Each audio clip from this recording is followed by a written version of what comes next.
નમસ્કાર કલમ યુદ્ધ સમાચારની સાથે હું છું આપની સાથે પાયલ બામભણિયા। તો જોઈએ આજના મહત્વના સમાચારમાં। સુરતના કન્યાસી ગામમાં થયેલ હત્યાનો ભેદ ઉકેલાયો। ગત 25 તારીખના રોજ લૂંટવીટ હત્યાના ગુના બનવા પામ્યો હતો। મોબાઈલની લૂંટ માટે એક યુવકને ચપ્પુ મારી ભાગી છૂટ્યા હતા।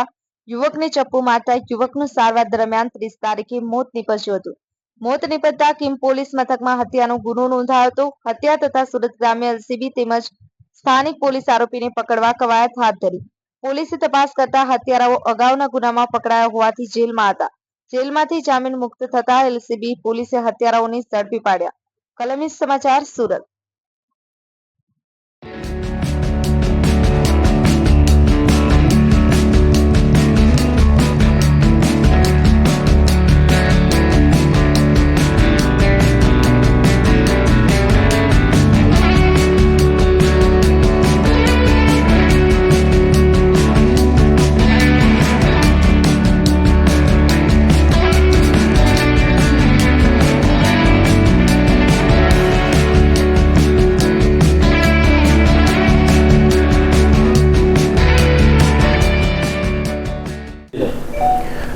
સુરત ગ્રામ્ય જિલ્લામાં કિમ પોલીસ સ્ટેશનની હદમાં કન્યાસી ગામ છે, ત્યાં ઇન્ડસ્ટ્રીયલ એરિયા આવેલો છે।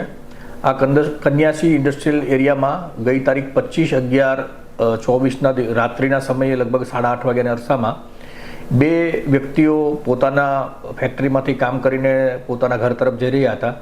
એ વખતે એક પિહાન નામના વ્યક્તિ કે જે ઓરિસ્સાના વતની છે, એ અને એમના મિત્રને બે મોટરસાઇકલ ઉપર 3 અજાણ્યા ઈસમો આવેલા અને એ લોકોએ તાત્કાલિક નીચે ઉતરી અને ચપ્પુ બતાવીને મોબાઈલ ફોન લૂંટવાની કોશિશ કરેલી।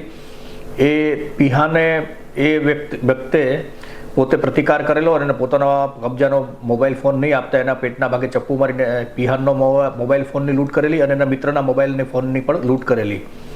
આ બનાવ બાબતે કિમ પોલીસ સ્ટેશનમાં લૂંટનો ગુનો દાખલ થયેલો અને ગંભીર જે ઈજા કરવામાં આવી તે બાબતનો ગુનો કિમ પોલીસ સ્ટેશનમાં દાખલ કરવામાં આવેલો।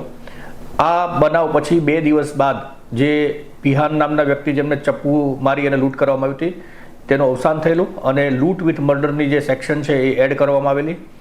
આ બાબતે ગુનાની ગંભીરતાને ધ્યાનમાં લઈ પોલીસ અધિક્ષક શ્રી હિતેશ જોયસર સાહેબની સૂચનાથી એલસીબી, એસઓજી અને સ્થાનિક કિમ પોલીસ સ્ટેશન અને અન્ય પોલીસ સ્ટાફના માણસો આ ગુનાને શોધવા માટે ખૂબ ગંભીરતાથી પ્રયત્નો કરેલા।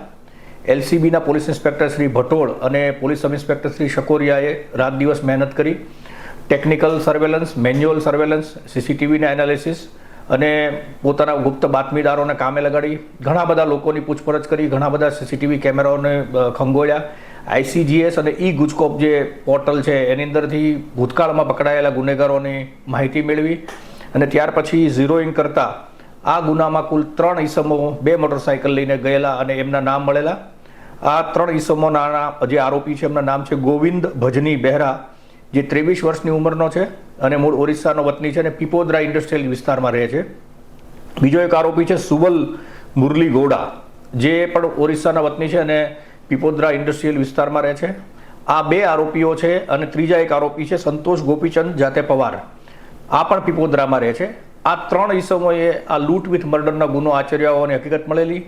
પોલીસની તપાસમાં આરોપીની પાછળ જતા એ વખતે ધ્યાનમાં આવ્યું કે આ ત્રણેય આરોપીઓ સુરત શહેરની અંદર સરથાણા અને ભેસ્તાન પોલીસ સ્ટેશનના મોટરસાઇકલ ચોરીના ગુનામાં પકડાયેલા છે અને જેલમાં છે। એ પોલીસે આ આરોપીઓની છૂટવાની રાહ જોઈ અને એમના જામીન થતાં આ 2 આરોપીઓ ગોવિંદ ભજની બહેરા અને સુબલ મુરલી ગોડા આ બંને આરોપીઓને એલસીબી કચેરી ખાતે લાવી એમની પૂછપરછ કરતા આ ગુનાનો એકરાર કરેલો હોય અને એની સાથે ત્રીજો ઈસમ જે વોન્ટેડ છે સંતોષ ગોપીચંદ, જે અત્યારે જેલમાં છે, આ ત્રણેય જણાએ મળી મોટરસાઇકલોની ચોરી કરી અને